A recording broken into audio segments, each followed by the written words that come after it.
আসসালামু আলাইকুম রহমতুল্লাহ। সুপ্রিয় শিক্ষার্থীবৃন্দ, মেকানিক্যাল ইঞ্জিনিয়ারিং চ্যানেলের পক্ষ থেকে তোমাদের সকলকে জানাচ্ছি আন্তরিক শুভেচ্ছা। এই ভিডিওটা তৈরি করছি দশম শ্রেণীর শিক্ষার্থীদের জন্য। 2025 সালের দশম শ্রেণীর গণিত বইতে কী কী বিষয় রয়েছে সেইটা নিয়ে আজকে আমরা আলোচনা করব। শিক্ষার্থীরা, তোমরা জানো এই বছর তোমাদের দশম শ্রেণীতে নতুন একটা গণিত বই দেওয়ার কথা ছিল, কিন্তু যেহেতু কারিকুলাম পরিবর্তন হয়নি, আগের কারিকুলামে রয়ে গেছে, তাই তোমরা 2023 সাল পর্যন্ত দশম শ্রেণীতে যে বইটা পড়ানো হতো সেই বইটাই পাবে, ঠিক আছে? তো এই বইটা যদি তোমরা এখন স্কুল থেকে না পেয়ে থাকো, পিডিএফটা ডাউনলোড করে কিন্তু নিজেরাই ঘরে পড়া শুরু করে দিতে পারো। কীভাবে পিডিএফ ডাউনলোড করবে সেই ভিডিও আমাদের চ্যানেলে দেওয়া আছে, আমি কমেন্টে লিঙ্ক দিয়ে দিব, তোমরা সেখান থেকে কিন্তু ভিডিওটা দেখে যে কোনো বইয়ের পিডিএফ খুব সহজে ডাউনলোড করে ফেলতে পারবে।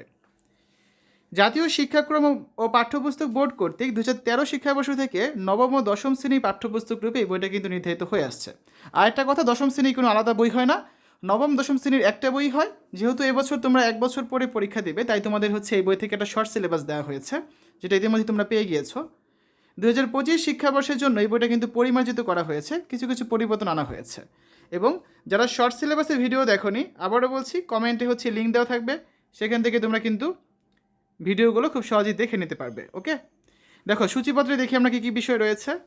অধ্যায় 1 বাস্তব সংখ্যা, অধ্যায় 2 সেট ও ফাংশন, অধ্যায় 3 বীজগাণিতিক রাশি, অধ্যায় 4 সূচক ও লগারিদম, অধ্যায় 5 এক চলক বিশিষ্ট সমীকরণ, অধ্যায় 6 রেখা কোণ ও ত্রিভুজ, অধ্যায় 7 ব্যবহারিক জ্যামিতি, অধ্যায় 8 বৃত্ত, অধ্যায় 9 ত্রিকোণমিতিক অনুপাত, অধ্যায় 10 দূরত্ব ও উচ্চতা, অধ্যায় 11 বীজগাণিতিক অনুপাত ও সমানুপাত, অধ্যায় 12 দুই চলক বিশিষ্ট সরল সহ সমীকরণ, অধ্যায় 13 সসীম ধারা, অধ্যায় 14 অনুপাত সদিশতা ও প্রতিসমতা, অধ্যায় 15 ক্ষেত্রফল সম্পর্কিত উপপাদ্য ও সম্পাদ্য, অধ্যায় 16 পরিমিতি এবং অধ্যায় 17তে রয়েছে পরিসংখ্যান।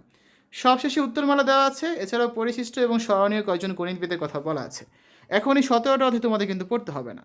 তোমার দশম শ্রেণীতে এবার যেহেতু আগামী বছর 2026 সালে এসএসসি পরীক্ষা দিবে, তোমাদের একটা শর্ট সিলেবাস দেওয়া হয়েছে। সেই শর্ট সিলেবাসে কোন কোন অধ্যায় রয়েছে? বীজগণিতের জন্য রয়েছে দ্বিতীয় অধ্যায়, তারপর তৃতীয় অধ্যায় রয়েছে বীজগণিতের জন্য, এবং আরেকটা অধ্যায় রয়েছে সেটা 11 নম্বর অধ্যায়। এই তিনটা বীজগণিতের অধ্যায়।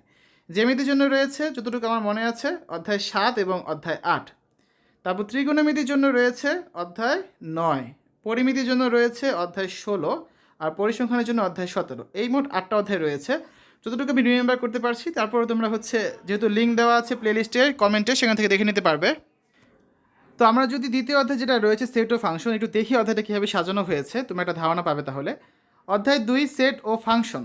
প্রথমে সেট ও ফাংশন সম্পর্কে আলোচনা করা হয়েছে এবং অধ্যায়টা দুইটা পরিচ্ছেদে ভাগ করা হয়েছে, একটা সেট নিয়ে আর একটা ফাংশন নিয়ে। তো প্রথমে এখানে সেট সম্পর্কে ধারণাগুলো রয়েছে, এই অধ্যায় শেষে শিক্ষার্থীরা কী কী শিখতে পারবে সেই বিষয়ে বলা আছে, যেটা প্রতিটা অধ্যায়ের শুরুতেই আছে। তারপর এক একটা টপিক নিয়ে খুব বিস্তারিতভাবে আলোচনা করা আছে, বেশ কিছু কাজও রয়েছে বইয়ে। এবং অধ্যায়ের শেষে অনুসরণী 2.1 এখানে সেট নিয়ে বেশ কিছু প্রশ্ন রয়েছে, ঠিক আছে? কিছু সংক্ষিপ্ত প্রশ্ন, কিছু রচনামূলক প্রশ্ন থাকবে, আবার সৃজনশীল প্রশ্নও কিন্তু থাকবে এক্ষেত্রে। যেমন দেখো, তোমাদের দেখাচ্ছি আমি, এই যে একটা সৃজনশীল প্রশ্ন রয়েছে, এই ধরনের প্রশ্ন পরীক্ষায় থাকবে। আবার এরকম সংক্ষিপ্ত প্রশ্ন, রচনামূলক প্রশ্ন কিন্তু পরীক্ষা থাকবে।